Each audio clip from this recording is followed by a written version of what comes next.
The cameras flash, the bells echo through Copenhagen, and the air carries a weight no one can quite describe. For years, the world has waited, speculated, and wondered if this day would ever come. Spain's crown princess Leonor, the young royal who grew up under the gaze of a continent, is now standing at the altar.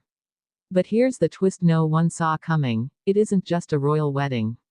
It's a turning point, a story of love, legacy, and quiet rebellion, unfolding live before millions. Because while this moment looks like a fairy tale, what's happening behind those palace doors reveals something far deeper, far more human, than anyone imagined. From the start, there was nothing ordinary about Princess Leonor de Bourbon-Ortiz. Born into duty, shaped by the expectations of two nations, and raised in the shadow of her father, King Felipe VI, she was never meant to follow her heart. Yet today, in the heart of Denmark, she has done exactly that. In front of world leaders, royals, and millions of viewers, Leonor has chosen love, not just as a princess, but as a woman determined to define her own destiny. The scene is breathtaking. White roses line the cathedral aisle, the Danish royal guards stand tall in crimson uniforms, and the Spanish flags wave proudly under a soft Nordic sky.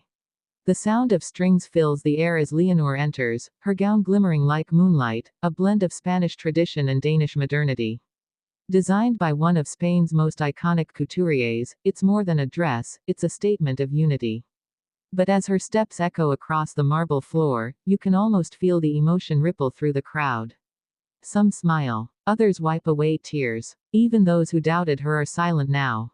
The moment Christian of Denmark turns, time seems to pause. The world remembers him, the charming prince who once seemed destined for another path.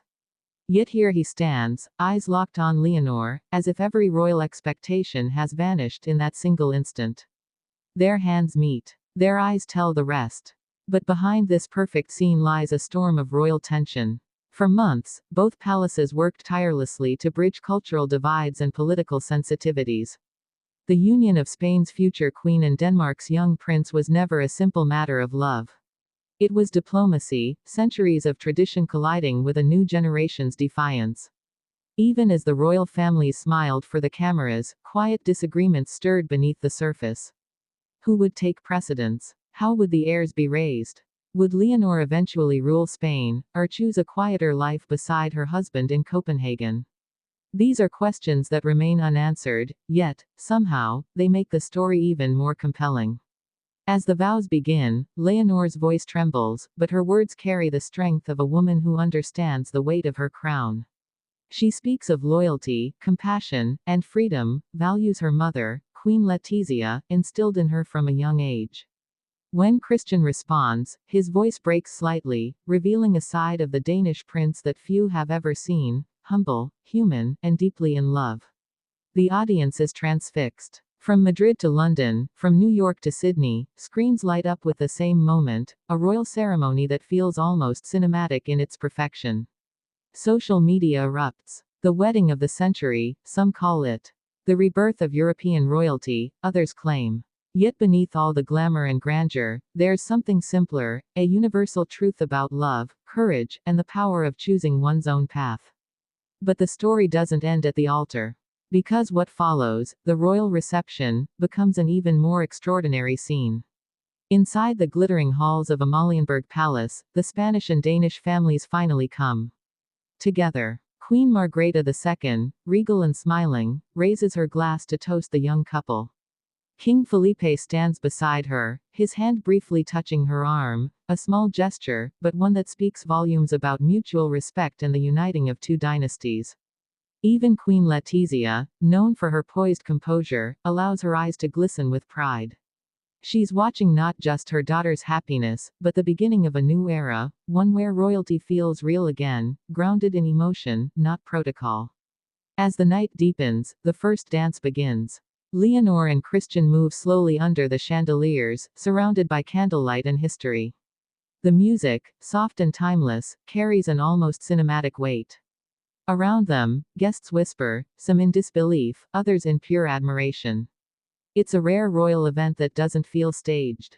Every glance, every smile, every touch feels authentic. And then, something unexpected happens. The crowd, usually reserved, begins to cheer. Not just polite applause, but real emotion, a sound that fills the room and spills into the streets of Copenhagen, where thousands have gathered to watch on giant screens.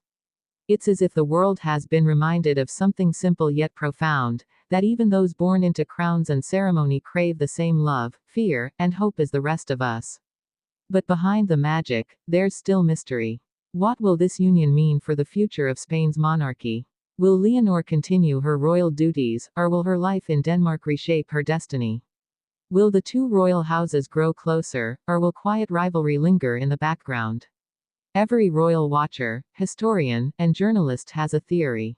Some say this marriage marks the beginning of a united European monarchy, a symbol of collaboration in a time of division. Others believe it's a risk, a choice that could alter royal traditions forever. And yet, for Leonor and Christian, tonight isn't about politics.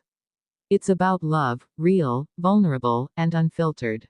For once, the cameras capture not rehearsed perfection, but two hearts finding home in one another. As the newlyweds step out onto the palace balcony, the crowd erupts again. The streets of Copenhagen shimmer with lights, flags, and tears of joy. Spain and Denmark, two nations bound by history, now share something much more personal. Leonor waves softly, Christian places his arm around her shoulders, and for a brief moment, they both look up at the same sky, a symbol of everything that has changed. The crowd chants their names. Bells toll across the city. And somewhere in Madrid, people stop what they're doing just to watch. It's more than a royal wedding. It's history being written in real time, a blend of fairy tale and reality that has captivated millions. Because sometimes, even in a world filled with headlines and cynicism, there are still moments that remind us what humanity looks like when it's at its purest, when duty meets devotion, and a crown bends, just slightly, to love. And that, perhaps, is the true story of Princess Leonor's wedding, not the titles, not the gold, not the spectacle, but the courage it took to follow her heart in front of the world. Love, after all, is the most royal act of all.